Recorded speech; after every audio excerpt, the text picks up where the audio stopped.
Bismillahir Rahmanir Rahim. Alhamdulillah wassalatu wassalamu ala Rasulillah wa ala alihi wa ashabihi ajma'in.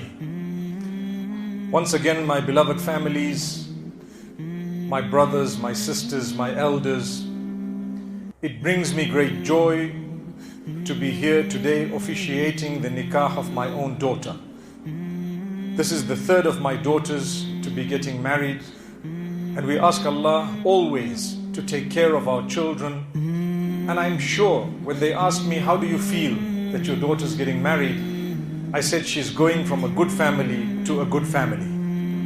She's going from a home to another home. And inshallah, I pray that Allah give them barakah and blessings, and Allah subhanahu wa ta'ala bless everything that's going to come out of this beautiful union. And this is the essence of the dua that we are taught to make. The sunnah, the biggest gift you can ever give a couple that get together is just a supplication, a dua.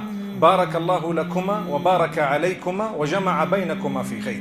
May Allah bless you, may He bless everything that is going to come out of the result of this union, and may He bring you, the two of you together in every goodness. So that is the dua that we leave the bride and the groom with today. And at the same time, a few words of advice. Number one is my beloved son Muzaffar and my daughter Razan. As we officiate your nikah today, we advise you with the advice of Rasulullah sallallahu alaihi wasallam, anittaqullah, to always be conscious of Allah. Everything you do in life, ensure that Allah comes first. If that is the case, nothing can go wrong by the will of Allah subhanahu wa ta'ala. And if that is the case, the next most important thing is to respect one another. There should always be utmost respect in marriage. There may be a difference of opinion here or there. There might be, for example, one or two things we may not see eye to eye on regarding petties. It happens in every marriage. But if there is the focus upon Allah and His command, and there is respect of one another, then inshallah it's very easy to navigate through the rest. Similarly, part of that respect is to be able to speak to one another with love and kindness. Generally in my house, I have a rule not to scream and shout or swear at one another. Although sometimes with the little kids, I'm also guilty of raising my voice a little bit. But as they grow older and we realize when it comes to our spouses and those who are slightly older, even to correct them, even to say something to them, we don't need to be loud, to be vulgar, to swear, to shout, to scream. And although I know it's not in the nature of either of you, but it's good to just repeat it, وَذَكِّرْ فَإِنَّ الذِّكْرَ تَنْفَعُ الْمُؤْمِنِينَ.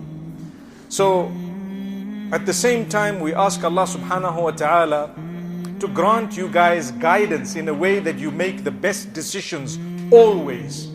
The best decisions always for your deen, your dunya and your akhirah. As parents on both sides, I don't think any of us are the interfering type.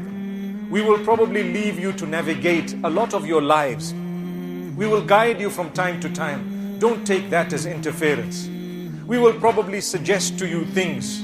You may or may not decide to go exactly according to what we've suggested, because at the end of the day, it's only a suggestion. Similarly, when it comes to important decisions you may be making for your future, try to consider us. Perhaps you might want to just get an opinion from us, seeing that we've seen a bit more of the world than you may have. You're still young and you have a whole life ahead of you. We might be able to say a word that you may never have thought of. Who knows? So consider what your parents have to say and what your in-laws have to say. I've advised my daughter and I've advised all my children to say, when you're getting married, have the best possible opinion of your in-laws. They are your family. That is your mother. That is your father. Sometimes you and I know the world out there has developed a stigma when it comes to your in-laws. We don't believe that. We actually definitely believe that there is good in everyone, and this good begins to shine if we know how to live with one another. May Allah subhanahu wa ta'ala grant us all goodness and protection.